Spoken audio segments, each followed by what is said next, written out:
Welcome back to the deep dive. Today we're strapping on our developer boots for a really interesting mission. We're trying to find the quickest, most direct path to building a real working website completely from scratch. Right. And when we say from scratch, we mean it. We're looking at a guide that uses only the absolute fundamentals, HTML, CSS, and, just plain old JavaScript. hmm We're deliberately avoiding all the complex frameworks and website builders out there. And I think that's so important. The whole point is to understand what's actually happening under the hood. Exactly. It's not just about getting a site online. It's about understanding the mechanics that power the whole web. And this guide, it's really tailored for someone who needs that digital business card, a portfolio, maybe a landing page for a small business. Or blog intro, that kind of thing. Yeah, and by learning these core pieces, you gain this incredible independence. You're not tied to some company's subscription plan or their platform rules. Totally. So we're confirming today that all you really need to follow along is a text editor. Something like VS Code is perfect and a web browser. That's it. That's the whole toolkit. We're going to break down how to build this My Portfolio site, but we're focusing on the why behind each step, not just the how. Okay, so let's kick things off with what I think is the most underrated step. Just organization. The folder structure. The folder structure. The guide is very clear. You make one folder, maybe call it My Website, and inside you immediately create your 3 key files. Which are index.html for the actual content. The skeleton, yep. Then styles.css for how it looks. Its personality. I like that. And finally, script.js for anything that, moves or interacts, and maybe an images folder. It seems so basic, but getting that separation right from the start saves so many headaches later, doesn't it? It's everything. If you mix your styles into your HTML file, you are just setting yourself up for a debugging nightmare down the line. So looking at the HTML in the source, it's really a blueprint for a professional portfolio. I noticed the navigation uses anchor links, like #contact. Yes, and that's a strategic choice. It's not just a link. It's telling the browser, this menu item corresponds to this specific section on this single page. It sets up the smooth scrolling we'll get to later. Right, it's building the logic in before you even think about code. The hierarchy is defined. What also stood out to me was how specific the content is. The hero section text isn't just web developer, it's, hi, I'm your name, web developer designer, Ethiopia. That little detail, the location, it immediately grounds the site. It makes it real. It connects a digital thing to a physical place, which is so important for, networking. It builds trust. And I saw the same thing in the contact info. The phone number has the full country code, +251 911 123 456. Again, it's a small thing that signals professionalism. It shows you're thinking about an international audience, even if you're based locally. And the projects they list a to-do app, an e-commerce mock-up. They're simple, but they show range. Exactly. They show you can build a utility, and you also have an eye for design and commerce. The HTML is just doing its job perfectly here, defining the what before we worry about the how it looks. Get the content right first. The rest will follow. Okay, so our skeleton is built. Now for the fun part, I think. Turning this structure into something that's actually beautiful with CSS. And this is where the guide offers, I think, maybe the most important technique in the whole deep dive, the CSS reset. The little bit of code at the very top of the file. The margin, 0 padding, 0 box sizing, .border box. That line of code is not optional. It is, in my opinion, mandatory for any project. So why? What's so sacred about that one line? Because every browser, Chrome, Firefox, you name it, has its own weird default ideas about spacing. It might add a little margin here, a bit of padding there. And they're all different. They are all slightly different. So that reset just wipes the slate clean. It guarantees your design starts from a true 0 point, and it will look the same everywhere. It saves hours of pain later. That makes perfect sense. It's proactive debugging. Totally. Now, for the actual design, the source goes for a very clean, professional look. A nice font like Sigo UI, a light gray background.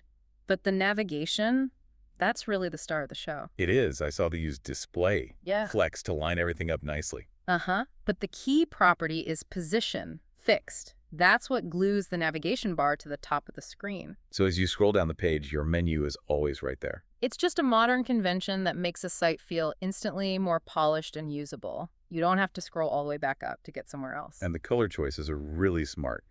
A dark kind of blue-gray background for the nav, and then this pop of mint green for when you hover over a link. And you see that same mint green used later on for important text. That consistency is what creates a brand identity even on a simple page. Okay, I have to ask about the hero section.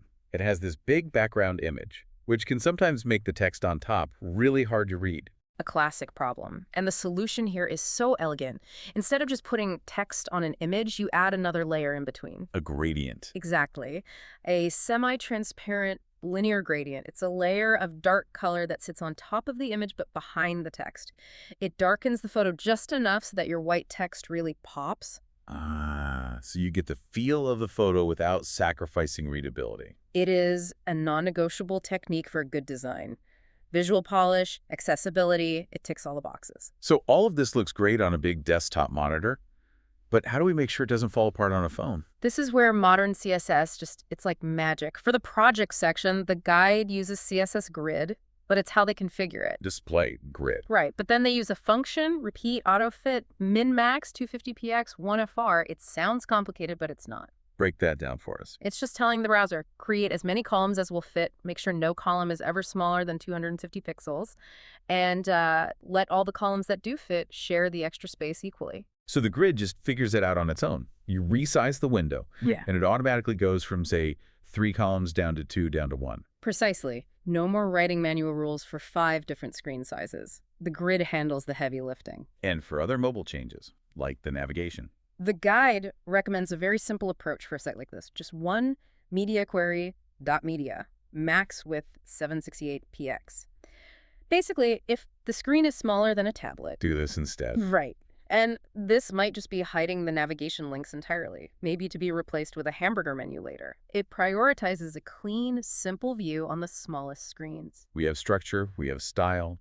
Now for the interactivity, what JavaScript does a simple portfolio site like this actually need? Honestly, very little. The only essential piece of JavaScript mentioned in the source is, for one thing, smooth scrolling. Ah, so when you click a link in the nav, you don't just snap down the page. You glide down. It's a subtle effect, but it feels so much more premium. It improves the user experience tenfold.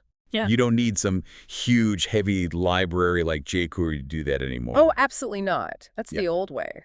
Modern vanilla JavaScript has a built-in method, scroll into view, and you just pass it an option. Behavior smooth. One line of code. Basically, yeah. One line of code gives you that elegant, modern feel. It's a perfect example of how powerful plain JavaScript has become. The source also included a little console.log message, just something that says website loaded. Why is that in there? That's a classic developer habit, a sanity check. It's the simplest possible way to open up the browser's tools and just confirm that your script.js file is actually connected and running. If you don't see that message, you know you have a problem, like a typo in the file path. It's the first step in debugging, which brings us to testing.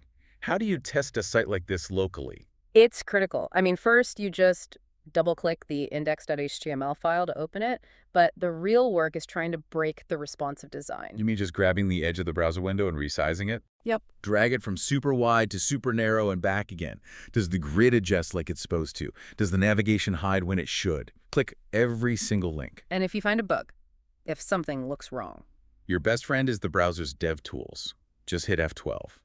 The first place to look is the console tab for any red error messages. And for styling issues. You use the inspector. You can right-click on any element on the page, a button, a project card, anything, and the inspector will show you every single CSS rule being applied to it and which file it's coming from. You can pinpoint the problem line instantly. That skill it's just non-negotiable. Okay, so we've built it, we've styled it, we've tested it, it works on our machine. How do we get it out there for the world to see? What's the strategy for going live? The sources outline 2 fantastic and free options, and the one you choose really depends on your goal. Option A is GitHub pages. This is the one I'd recommend for anyone serious about becoming a developer. You have to create a repository with a very specific name, your username, .github.io, and push your code there. What's the strategic advantage of doing it that way? It integrates your live portfolio directly with your GitHub profile, which is basically your resume in the tech world. It shows you know how to use Git, which is a core professional skill. It's not just hosting, it's also a signal of competency. Precisely. And option B is Netlify Drop. Netlify Drop is all about speed. If you need to get a site live, I mean, right now for an interview that's in an hour. This is the way. This is it. You literally just drag my website folder onto their webpage and boom, you get a live URL in seconds. It's incredible. Wow. Okay, so the site is live. Right. What are the immediate next steps to turn it from a project into a professional tool? The biggest one is the contact form. This is where a lot of beginners get stuck, thinking they need to build a whole backend. But you don't. Not at all. The guide recommends using a service like FormSpree or Netlify Forms.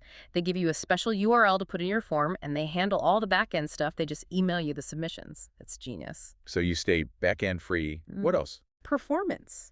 That huge hero image we talked about, it needs to be optimized. Run it through a tool like TinyPNG before you upload it. It can slash the file size by like 70% with no visible loss in quality. Your site will load so much faster. And finally, they mentioned professional polish. Things like SEO tags and a custom domain. Right. And this is where the source material really impressed me. It doesn't just say buy a domain. It specifically mentions considering a local .ee domain from Ethio Telecom. That's a brilliant touch. It connects this global skill of web development right back to a local, actionable strategy. It shows you how to immediately tailor your work for a specific market. You've learned the global skills, now here's how you apply them for a local impact. That's what turns a simple project into a real asset. So there we have it, a responsive, professional site, live on the internet, built from the ground up. And remember the pro tip from the guide. Don't just build it and forget it. Treat it like a living document. Update it weekly. Add a small blog post, a new project, screenshot, anything. That consistent activity is what transforms a static page into a dynamic digital CV that's always working for you. A fantastic roadmap. We really hope this deep dive gives you the confidence to just, get started. And it leaves you with a really important question. The source material specifically asks if you, the learner, need help with things like adding HERC support or deploying on Ethiopian hosting. So think about that. You now have the universal language of the web HTML, CSS, JavaScript. The question is, how will you use that powerful new skill set to serve your specific community, your language, or your own professional goals? That localization challenge is your next step.